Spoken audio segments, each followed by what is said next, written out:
بسم الله الرحمن الرحیم. السلام علیکم ورحمت الله وبرکاته. الله دې وکړي چې روغ جوړ او د صحت جامې پر تن وي. راځئ نن په دې ویډیو کې د پاور پوینټ پروګرام د اوپن کولو طریقې زده کړو چې پاور پوینټ پروګرام موږ په څو طریقو باندې دا اوپن کولی شو.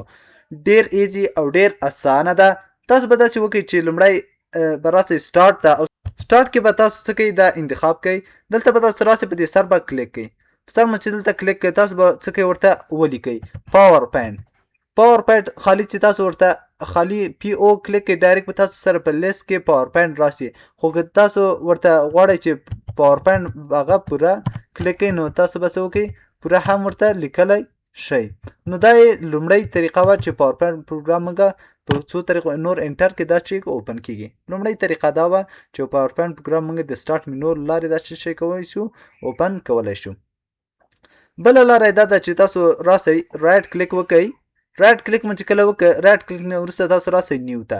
نیو نه راسئ، بیا تاسو دلته وګورئ د پاور پوینټ پروګرام. دلته به تاسو سره وي مایکروسافټ پاور پوینټ پریزنټیشن. په ده به کلیک وکړئ او تاسو سره به چې شي دا راشي، او پر ده به ډبل کلیک وکړئ، دا به چې شي تاسو سره اوپن شي. نو دا چې وه دوهمه طریقه یا دوهمه لاره د پاور پوینټ پروګرام د اوپن کولو وه.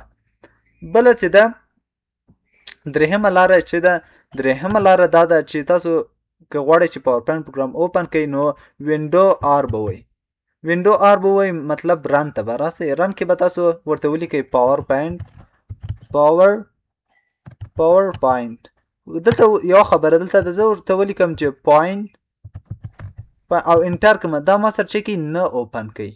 تاسو به دلته چې وکړئ، تاسو به ولیکئ پاور پوینټ، نه خو پاور ان ټي، مطلب پاور پی ان ټي، او دا به انټر کې تاسو به پاور پوینټ پروګرام اوپن سي. دلته ټریک دا ده چې تاسو به پاور پوینټ نه لیکئ، پاور به ولیکئ او آخر کې به څه وکئ، مطلب آخر کې به تاسو به پی ان ټي هغه کوي، بالغه به تاسو سره چې سي اوپن سي. نو دا دوهمه یا هم درېیمه طریقه. څلورمه طریقه دا ده چې تاسو به راسئ سټارټ ته، او سټارټ کې به ورته ولیکئ سی ایم ډي. سی ایم ډي به ورته ولیکئ او دا به انټر کوي. دا چې تاسو انټر کوئ، دلته به تاسو سره سی ایم ډي پروګرام اوپن سي.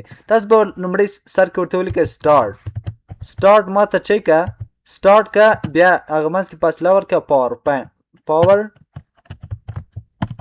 پاور پوینټ. بیا به پوینټ نه لیکئ، دلته پی ان ټي به چې کوئ اډ کوئ، او بیا به انټر کوئ. چې کله انټر کوئ تاسو سره پاور پوینټ پروګرام اوپن سي. خو خلاصه تاسو پاور پوینټ پروګرام په مختلفو طریقو څخه تاسو اوپن کولی شئ، خو ډیره ایزي او اسانه طریقه دا چې تاسو راسئ دلته سټارټ ته، او سټارټ کې به تاسو راسئ، دلته به ورته ولیکئ چې پاور پوینټ، او تاسو به هغه کلیک کړئ. یا هم که چېرته غواړئ چې دا ډیر ایزي سي در سره، رایټ کلیک به وکئ. رایټ کلیک نه وروسته به تاسو څه وکئ، هغه به دلته راسئ اوپن فایل لوکیشن ته به راسئ.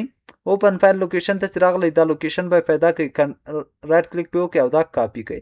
دا هم چې کاپي کړئ، بیا تاسو ووځئ او بیا راسئ په دې رایټ کلیک وکړئ، او دلته به چې کوئ تاسو پیسټ کړئ.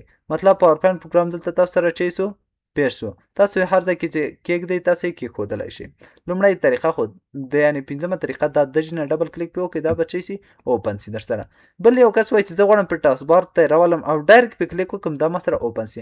بیا به تاسو څه وکړئ، سټارټ ته به راسئ. سټارټ کې به دلته ولیکئ پاور پوینټ. پاور پوینټ هم چې ورته ولیکئ، ډایرکټ تاسو به پاور پوینټ چې سي دلته به راسي. دا رایټ کلیک به وکړئ او دلته به وکړئ پین ټو ټاسک بار. پین ټو ټاسک بار، دلته به ټاسک بار کې دا چې سي اډ به سي.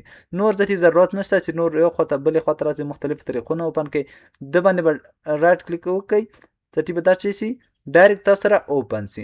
نو دا و د پاور پوینټ پروګرام د اوپن کولو طریقې. که چېرته مو ویډیو خوښ شوي، نو ویډیو در سره لایک او نور ملګرو سره شیر کړئ، تر څو نور ملګري ترې مستفید شي.